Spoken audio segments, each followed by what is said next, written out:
Bien, bueno, bienvenidos a la sesión de hoy. El día de hoy vamos a compartir los principios o los fundamentos o una pequeña introducción a la macroeconomía. Voy a presentar ahora la pantalla para empezar a ver la agenda que tenemos el día de hoy.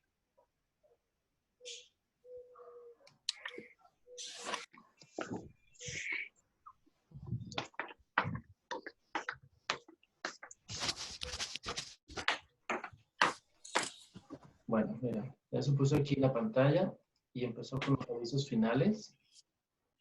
Pero, bueno. Bien, bienvenidos a la clase de hoy. Estamos en la clase de macroeconomía, una clase en vivo. Y para el día de hoy tenemos, esta es la agenda, les quiero compartir la agenda. Ya tuvimos una pequeña introducción sobre cómo nos estamos sintiendo durante la primera semana de clases. Y vamos a empezar con la sesión 1.1, que es Introducción a la Macroeconomía. Durante una segunda sesión estudiaremos un poquito de gráficas, después tendremos a lo mejor una ronda de preguntas y respuestas, si es que las hay, y finalmente tendremos algunos avisos de cierre. Vamos empezando entonces con el primer tema, que es Introducción al estudio de la economía, de la macroeconomía o de la economía como tal. Y nuestro objetivo principal va a ser conocer y abundar en la definición y los objetivos de la importancia y el estudio de la macroeconomía o de la economía. Entonces, la economía es el estudio de cómo los individuos y las sociedades deciden utilizar los recursos escasos que les han proporcionado la naturaleza y las generaciones anteriores. En esta definición, la palabra clave es deciden. ¿Por qué? Porque de alguna manera, todos, les platicaba en la sesión anterior, que de alguna manera todos hacemos elecciones a la hora de comprar cosas, ¿no? Por ejemplo, cuando nosotros vamos al súper o cuando vamos a una tienda de ropa, nosotros elegimos qué comprar o decidimos de todas las opciones que tenemos cuál es lo que mejor nos conviene a nosotros. Si nosotros estamos en un centro comercial dispuestos a comprar una playera, tendremos diferentes opciones de playera, tanto en colores como tallas, diseños, etcétera, y precios además. Y dependiendo de los recursos que nosotros tengamos, vamos a tomar la mejor decisión. Quizá en ese instante, con el dinero que tengamos, podemos comprar una o dos playeras, o quizá podremos comprar hasta 3 playeras, dependiendo de las decisiones que tomemos, si nos vamos por unas playeras mucho más económicas. Entonces, acá la economía es tal cual el estudio de las decisiones que vamos a hacer para tomar las mejores elecciones. Entonces, la economía es una ciencia conductual o social. En buena medida, es el estudio de cómo escoge la gente. Cuando se suman las decisiones que se toman o que toman las personas que representan a las elecciones de la sociedad. ¿Sí? Entonces, cuando sumamos todo el conjunto de elecciones que hacemos, tanto de elección de ropa, elección de cuando vamos al súper, elecciones de tiempo, ¿sí? Algunos de sus compañeros en este momento tomaron la decisión a lo mejor de quedarse en cama un par de minutos más en lugar de conectarse a la sesión. Entonces, ya estamos desde ahí tomando decisiones que seguramente impactarán en un momento dado más tarde. ¿Sí? Igual, cuando nosotros tomamos decisiones a la hora que estamos haciendo el súper, estamos decidiendo comprar determinada marca, que eso abonará después a alguna toma de decisiones económica de determinada empresa o incluso del país completo. ¿Por qué estudiamos entonces la economía? Hay 4 motivos fundamentales para estudiar la economía y el primero es aprender a una manera de pensar. El segundo es entender a la sociedad. Tercero, comprender los asuntos mundiales. Y cuarto, ser un votante informado. Para eso nosotros necesitamos la economía. ¿Por qué? Porque si nosotros no entendemos la economía como tal, entonces quizá no podremos estar bien informados y eso nos llevará a ser un voto desinformado. Quizá no vamos a elegir el mejor candidato, puesto que no sabemos cómo interpretar lo que nos están diciendo. ¿Sí? Y les comentaba en la clase anterior que de repente escuchamos en las noticias a López Dóriga, a Javier Latorre, a cualquiera de nuestros de noticias, y de repente hay conceptos que no logramos entender. Entonces, para eso nos sirve esta clase, para entender qué es lo que nos están diciendo, cuáles son los indicadores y qué candidato o qué asuntos mundiales están sucediendo que pudieran impactar eso en mi sociedad, en mi comunidad o en mi país. Un buen método para abordar la economía consiste en entender tres de sus conceptos más importantes. Y el primero es el costo de oportunidad, que seguramente este concepto ya lo hemos escuchado un poquito en la clase de microeconomía, y aquí vamos a verlo durante las primeras sesiones, o por lo menos durante el primer parcial. El segundo concepto es el marginalismo y el tercero son los mercados eficientes. Y ahora mismo los vamos a explicar cada uno de ellos. El costo de oportunidad es lo siguiente. Lo que ocurre en una economía es el resultado de miles de decisiones individuales. Las familias deben decidir cómo distribuir sus ingresos entre todos los bienes y servicios que se encuentran en el mercado. Y era lo primero que estábamos comentando. Nosotros digamos que tenemos un sueldo de 8,000 pesos para mantener una familia.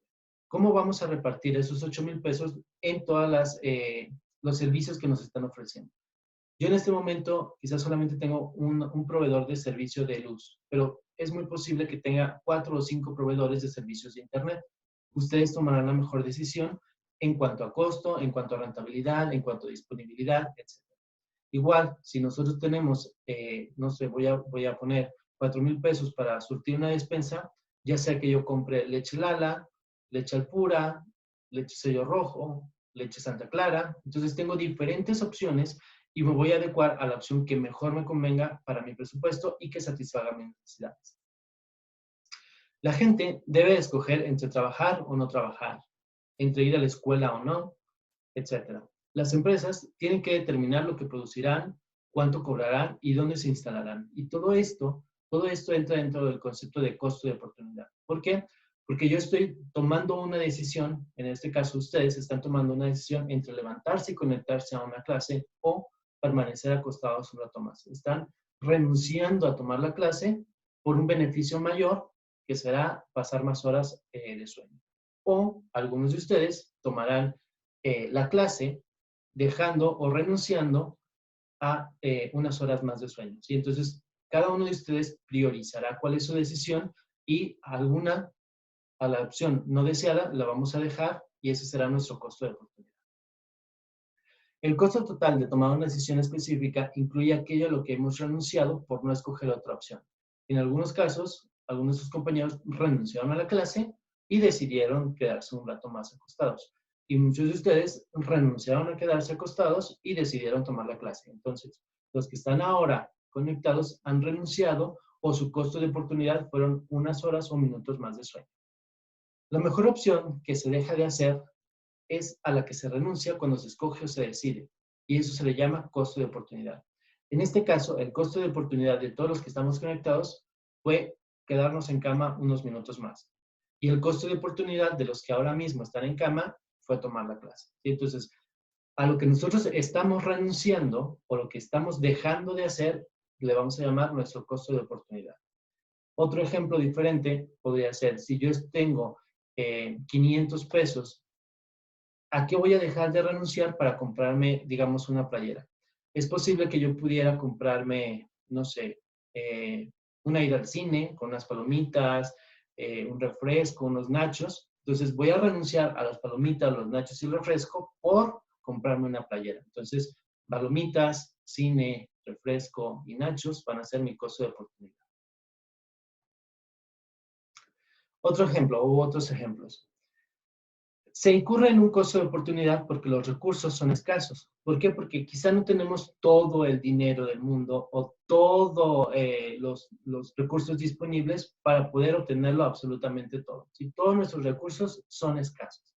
Es decir, yo no tengo todo el dinero del mundo para comprarme una playera y además ir al cine con palomitas, refresco, etc. ¿Sí? Y vamos a hacer un pequeño ejercicio. Si tú cuentas con 600 pesos, ¿en qué te los gastarías? ¿Comprarías a lo mejor una playera? ¿O comprarías a lo mejor o comprarías unos libros? ¿O te irías de fiesta? ¿O pagarías una cena? ¿Sí?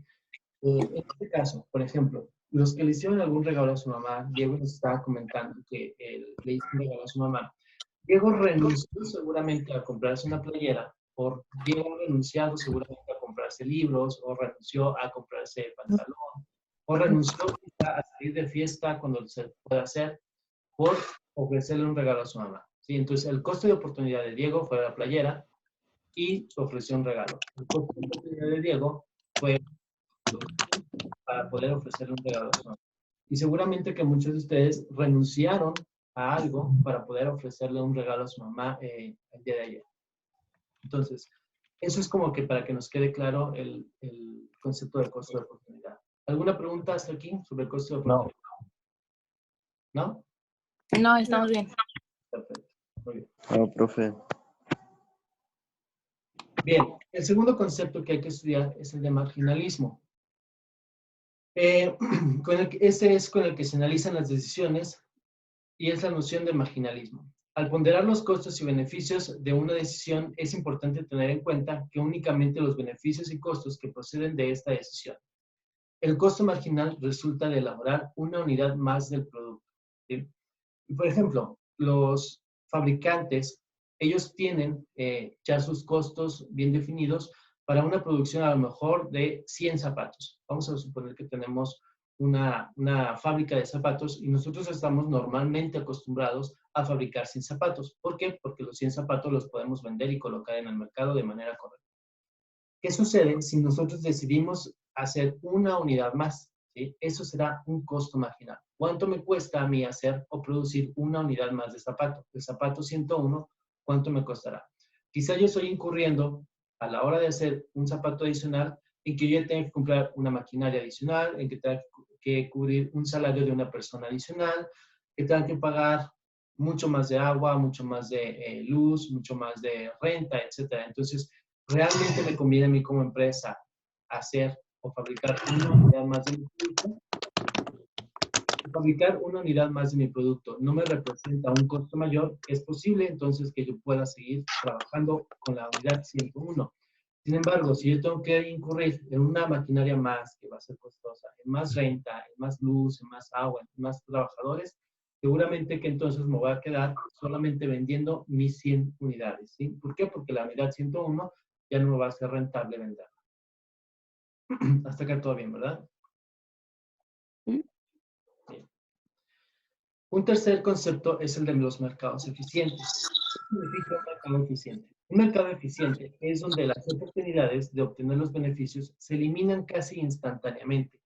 ¿Qué quiere decir? Que cuando yo tengo una oferta, cuando yo saco una oferta y todos vienen a comprarme, ¿sí? Yo voy a elevar el precio de este producto. ¿Sí? Un ejemplo más sencillo les pongo acá. Si una fila es más corta que las otras, estamos en el súper, ¿sí? Si una fila es más corta que las otras, rápidamente se formarán las personas hasta nivelarla, ¿sí? Cuando nosotros vamos al súper y vemos que hay 5 cajas y vemos que la caja número 5 es suficiente, ¿qué es lo que haremos? Correremos entonces a la caja número 5. Pero si yo soy de los últimos en llegar, seguramente que me tocará igual la fila que la caja 2 y que la caja 1 y que la caja 3. ¿Sí? Sin embargo, si yo fui el primero en llegar a la fila 5, a la caja 5 que acaba de abrir, seguramente que entonces yo tendré una ganancia. Eso es lo mismo que los mercados eficientes. Un mercado eficiente, cuando saca, digamos, un producto a la venta, todos vamos sobre de él. Pero una vez que todos tenemos el mismo producto, que todos estamos beneficiándonos de lo mismo, ya no será rentable para nadie. Por ejemplo, cuando sacaron el iPhone, ¿no? Todo el mundo queríamos tener un iPhone y entonces llegamos todos a saturar las tiendas y los productos estaban casi agotados.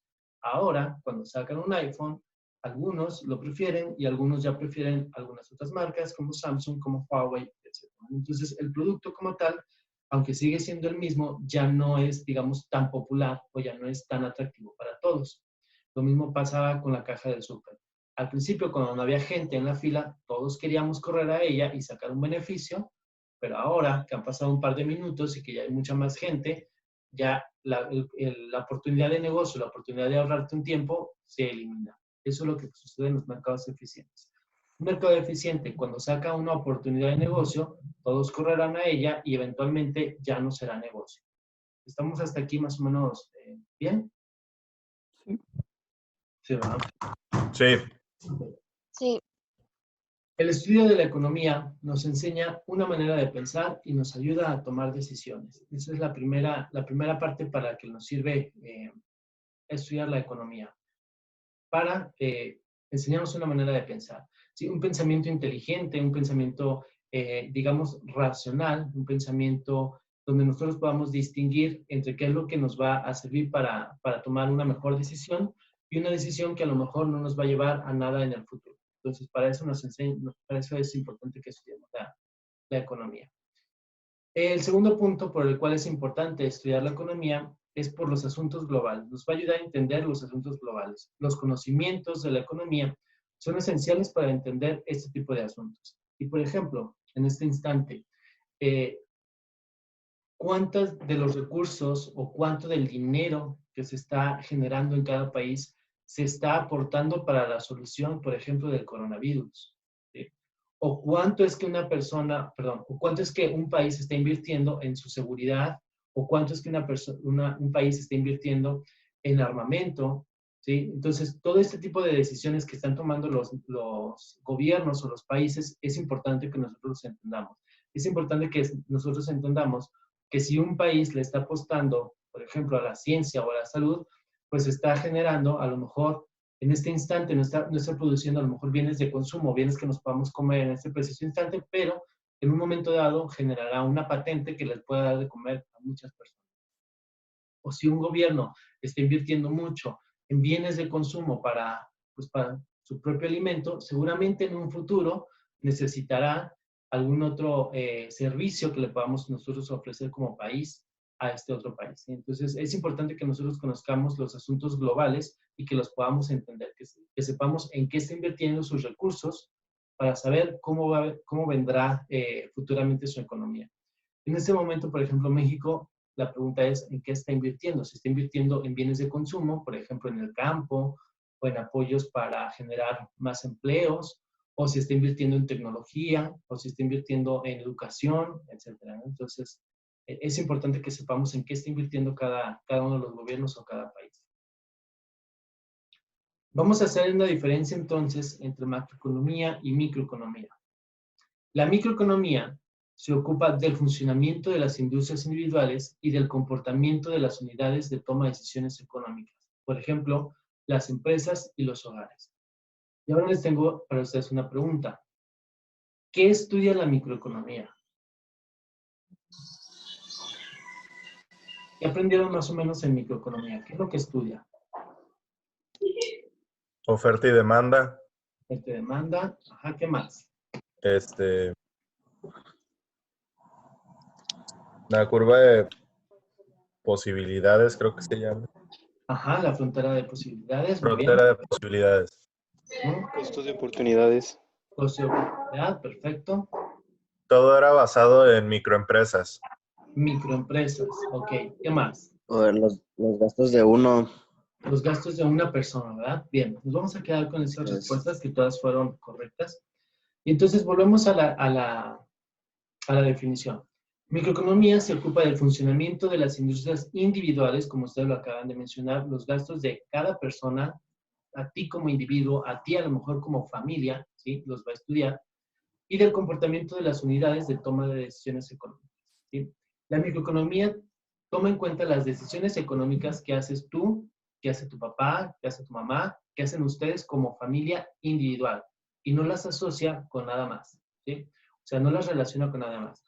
A lo mejor toma en cuenta las decisiones económicas que hacen las empresas, pero como individuales, y no las relaciona con ustedes como familias o como nosotros como individuales, ¿sí?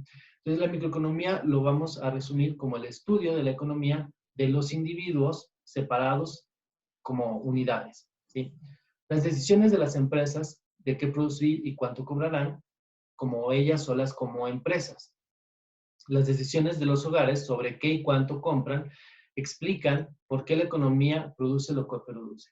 Entonces, vamos a también a meter dentro de la microeconomía las decisiones que tú y tu familia toman a la hora de ir al súper, pero solamente ustedes, ¿sí? La microeconomía es, como tal lo dice, micro y solamente va a estudiar la toma de decisiones de una empresa, de una familia, de un individuo y no los relaciona entre sí. La macroeconomía, entonces, como el nombre lo dice, hacer macro y lo vamos a tomar en cuenta las decisiones en conjunto, ¿sí? La microeconomía considera la economía en su conjunto y en lugar de tratar de entender ¿qué determina la producción de una sola empresa o una sola industria, o bien los hábitos de consumo de un único hogar o grupo de hogares? La macroeconomía trata del ingreso de los hogares, ¿sí? Entonces, ahora mismo la diferencia es, no solamente voy a tratar las tomas de decisiones que tú haces cuando vas al súper, sino además voy a tratar de entender también los ingresos que tiene tu familia y con ello las decisiones que tú estás tomando como familia. Y no solamente a ti como familia, sino a una comunidad entera, a un grupo de familias, a la familia de Diego, a la familia de Pita, a la familia de Carlos, a la familia de Alex, y todos ellos en conjunto, cuáles son las decisiones que toman, ¿sí? ¿Qué porcentaje de la población compra a lo mejor leche Lala? ¿Qué porcentaje de la población compra leche deslactosada? ¿Qué porcentaje de la población le gusta el color blanco a lo mejor? ¿Y qué porcentaje de las empresas produce leche lactosada o qué porcentaje de los zapateros producen zapatos color negro? Entonces, aquí ya tenemos no solamente las decisiones de una familia o de un individuo, sino las decisiones de una comunidad entera y de un grupo completo o una industria completa de ventas o de producción. La industria completa de los zapateros, la industria completa de los acereros, la industria completa de los ganaderos o, no sé, de los lecheros, podríamos decir, ¿no? Entonces, ¿por qué? Porque ya no lo vamos a tomar en cuenta, ya no lo vamos a estudiar como grupo Lala, ¿sí? O la familia de Diego o la familia de Carlos. Lo vamos a tomar en cuenta como la sociedad completa y la industria completa, ¿sí? Ya, eso es lo que se va a encargar la macroeconomía de hacer o tomar en cuenta las decisiones en conjunto de todos nosotros. La macroeconomía examina los factores que determinan la producción o producto nacional. La macroeconomía se ocupa del ingreso de la nación. Bien, la economía pregunta y trata de responder dos tipos de interrogantes, la positiva y la normativa. La positiva, hay que entenderlo bien, la positiva pretende entender el comportamiento y operación de los sistemas económicos sin hacer juicios si los resultados son buenos o son malos. Describe lo que es y cómo funciona. Y entonces, la positiva o las interrogantes de la macroeconomía positiva solamente me van a decir qué es lo que está sucediendo. ¿Qué sucede? En este caso, en la positiva, no emite ningún juicio, no te dice si eso es bueno o es malo, solamente te dice lo que está sucediendo, te platica el hecho, te platica la noticia y no te genera un reporte después de si está bien o está mal. Por el lado contrario, la normativa examina los resultados del comportamiento económico y se pregunta si son buenos o son malos. Te emite un juicio y te hace recomendaciones y líneas de acción, ¿sí? Si nosotros tuviéramos que ponerles, digamos, una personalidad, la normativa sería esta tía preguntona y a lo mejor metiche que siempre te está diciendo, oye, ¿y para cuándo el niño? Oye, ¿y ya te casaste? Oye, ¿y el novio? Oye, ¿y la novia? Oye, ¿y qué ha sucedido? Y no, eso no lo hagas, eso es malo, o eso es bueno. Sí, entonces la normativa es la señora preguntona y metiche que siempre se está preocupando o siempre quiere saber más y siempre te va a emitir juicio. La normativa siempre te va a decir si estás bien o estás mal. Oye, no te pongas un piercing porque eso es malo. Oye, no, los tatuajes son malos. Oye, las personas que hacen tal o cual acción deberían ser condenadas. Entonces, la normativa siempre es la metiche y siempre te va a decir si eso está bien o eso está mal. Es una juzgona. Por lo lado contrario, la positiva nos va a decir, hay personas que se hacen tatuajes. Y listo. La normativa te va a decir, hay personas que se hacen tatuajes y todos los que se hacen tatuajes son drogadictos o son malvivientes. Entonces, la positiva solamente te va a decir los hechos, te va a ir al grano y te va a decir, las cosas están de esta manera. El Producto Interno Bruto es de 500 millones de dólares y ya está. La normativa te va a decir, el Producto Interno Bruto son 500 millones de dólares y deberías tener más producción de zapatos y deberías aumentarlo un 5 o 10%. La positiva te dice, tenemos 5 desempleados y ya. La normativa te va a decir, tienes 5 desempleados y deberías darles empleo porque si no, el país no está suficientemente o no está produciendo lo suficiente. Podría producir más. ¿Sí? Entonces, esa es la diferencia entre la positiva y la normativa. La positiva no hace juicio y la normativa sí hace juicios. La positiva analiza los datos Y la normativa analiza y emite un juicio o emite una recomendación. ¿Se entendió? Bien. Sí. Sí. Gracias. La economía positiva, entonces, además, lo vamos a dividir, Sí. lo vamos a dividir en otras dos más. La economía descriptiva y la teoría económica. La economía descriptiva es la compilación de datos que escriben fenómenos y hechos. Y por otro lado, la teoría económica pretende generalizar los datos e interpretarlos. Una teoría económica es un enunciado o conjunto de enunciados articulados sobre causas y efectos, acciones y reacciones. Entonces, la economía descriptiva dentro de la positiva, que no nos va a emitir ningún juicio, nos va a decir, tenemos 5 desempleados. Y ya está. Es una economía descriptiva positiva. La teoría económica diría lo siguiente. Tenemos 5 desempleados a causa de que cerró la tiendita de la esquina. Y ya. Si se fijan, en la primera solamente nos dijo los datos, que eran 5 desempleados. En la teoría económica nos dice, son 5 desempleados a causa de que cerró una tiendita. Pero no nos dice si eso fue bueno o fue malo. Seguimos dentro de la rama de la economía positiva. Solamente que en una fue descriptiva, solamente nos dijo los hechos, que son 5 desempleados, y en la teoría económica nos dice, son 5 desempleados a causa de, pero sigue sin hacer ningún juicio. Un modelo es una enunciación formal de una teoría. En general, adopta la forma de un enunciado matemático de una supuesta relación entre dos o más variables. Una variable es una medida que cambia con el tiempo o de una observación a otra. Y esto ya más o menos lo tenemos claro, ¿no? Una variable podría ser el tiempo, ¿sí? Puede ser durante todo el mes, ¿sí? Cada lunes, ¿sí? Estamos observando que los alumnos de segundo semestre tienen clase de macroeconomía a las 9 de la mañana.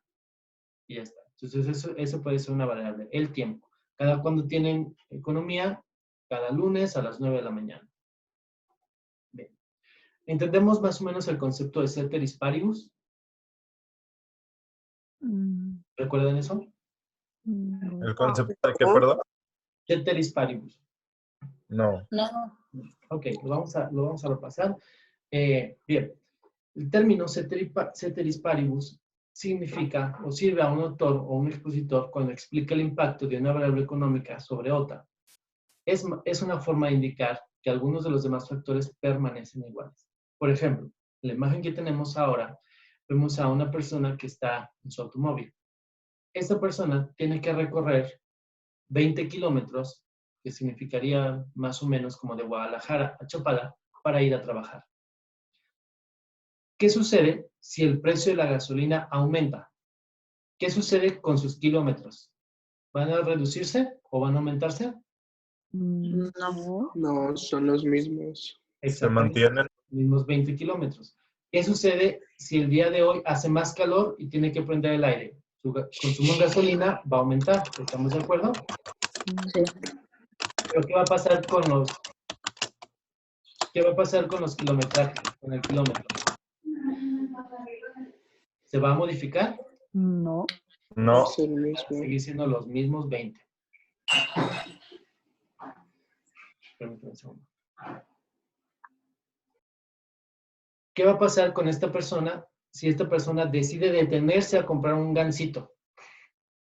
¿Su kilometraje se va a ver afectado? No. No, exactamente. Entonces, el ceteris paribus lo que nos pretende decir es, mientras los demás, o mientras, digamos, algunas variables estén cambiando, ceteris paribus dice, mientras esto permanece constante y las demás variables pueden estar cambiando, ¿sí? Mientras los kilometrajes van a seguir iguales, las demás variables pueden seguir afectándose de acuerdo al calor, de acuerdo al hambre del joven, de acuerdo a las necesidades que tiene. Entonces, los kilometrajes o los kilómetros que él tiene que recorrer para su trabajo no se van a ver modificados. Eso sería ceteris paribus. Mientras las demás constantes permanecen iguales, a lo mejor su rendimiento de la gasolina sí puede variar. ¿Más o menos quedó entendido? Sí. Sí.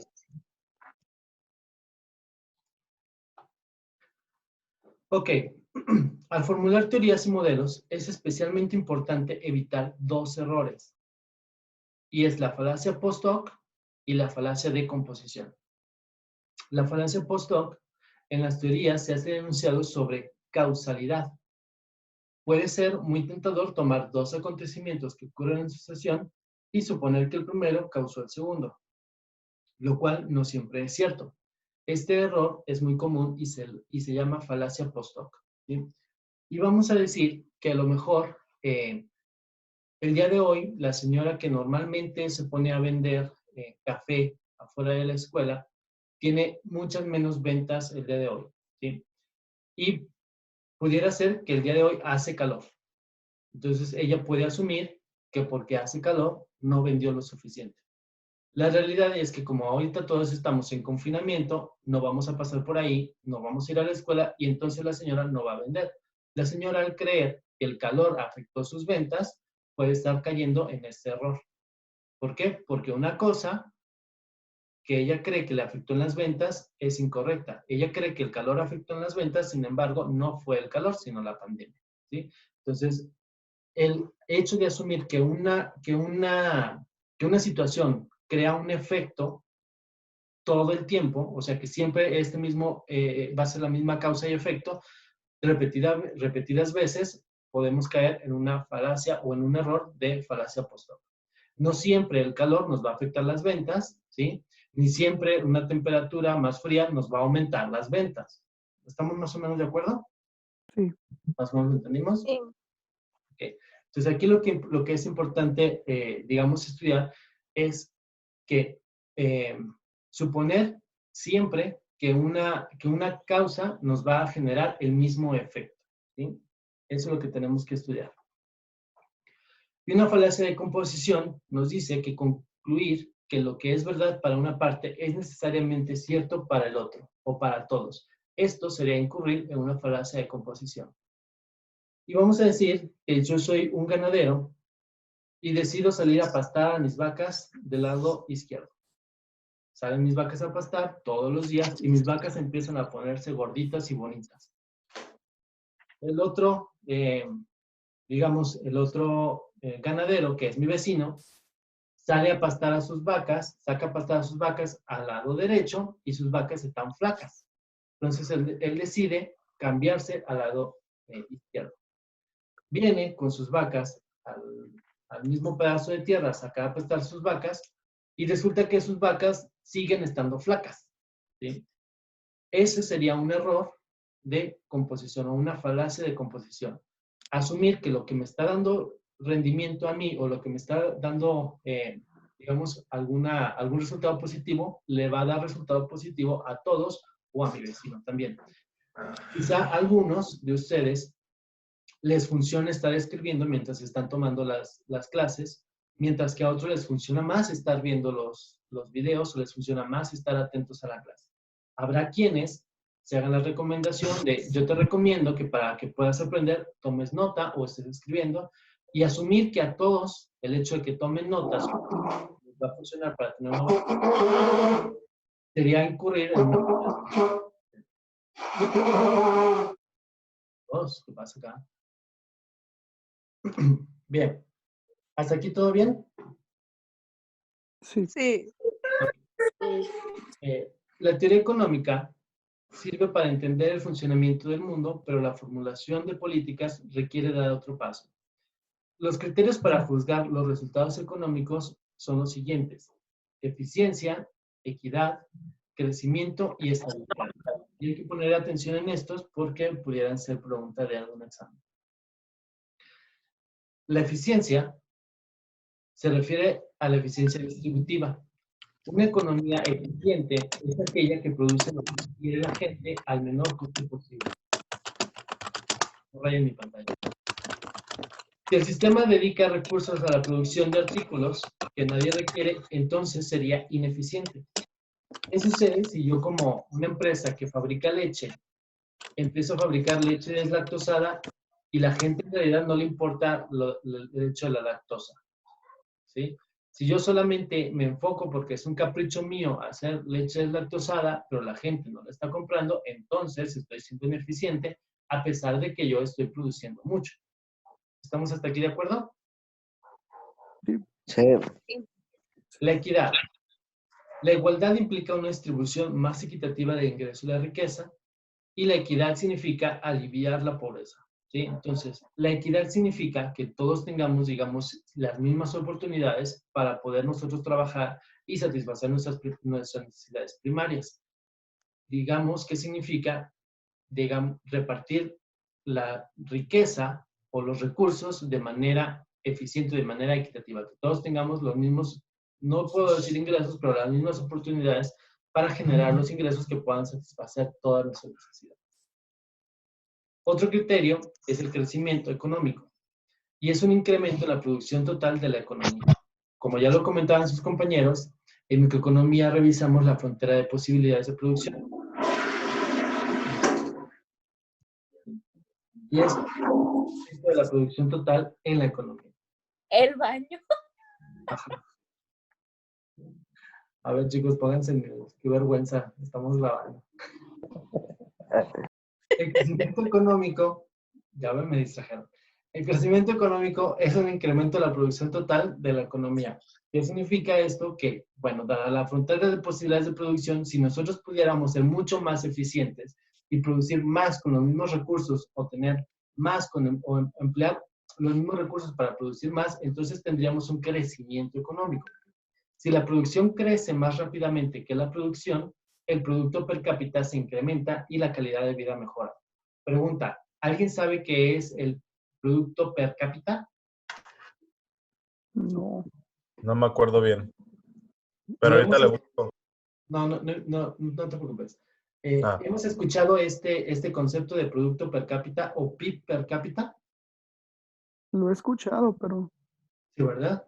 sí. Como que nos suena de alguna noticia o como que nos suena que lo hemos a lo mejor revisado en algún curso.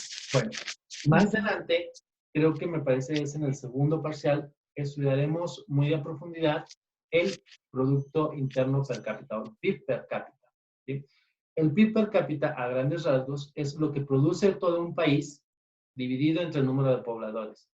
Si nosotros tenemos la misma producción con menos población, entonces tendremos un PIB per cápita mayor y la calidad de vida mejorará. Lo vamos a revisar después. Otro indicador para revisar el crecimiento, perdón, para revisar la economía es la estabilidad. La estabilidad económica se refiere a la condición en que la producción nacional crece de forma constante, con menos inflación y un pleno empleo de los recursos. Y aquí empezamos a tocar conceptos como inflación, que aunque son conocidos o los hemos escuchado, de repente no sabemos bien cómo funcionan, ¿sí? O nos dan un poquito de dolor de cabeza o dolor de estómago, como la palabra inflación, empleo, desempleo, etc. Entonces, la estabilidad, por lo pronto, es... No, aguántame, güey. Déjame recupero y ya te lo mando, güey. Porque si está de la verga ahorita. Si los pongan en mail, por favor. Se refiere a la condición en que la producción nacional crece de manera constante, ¿sí? No se aguanta, güey. Te lo mando ahorita, güey. A ver, Apaguen su micrófono.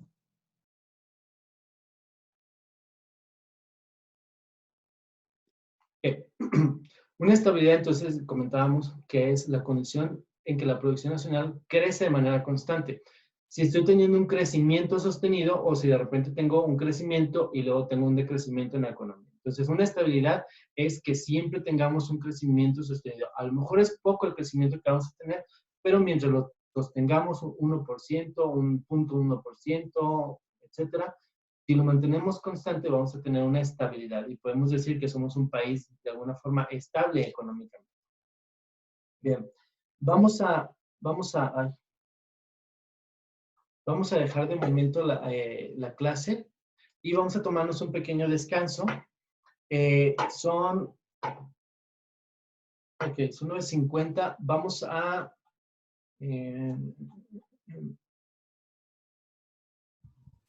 vamos a hacer la fotografía de grupo. Así es que los que puedan, si quieren salir en la fotografía, vamos a encender sus cámaras. Y saludamos a la cámara. y tomamos un descanso y luego regresamos a las, ¿les parece bien si vamos a las 10:10? Va. Sí, está bien, profe. Todos, Sí. aquí vamos con nuestra foto. Sonrientes, bonitos. Jiji. Listos. No, madre.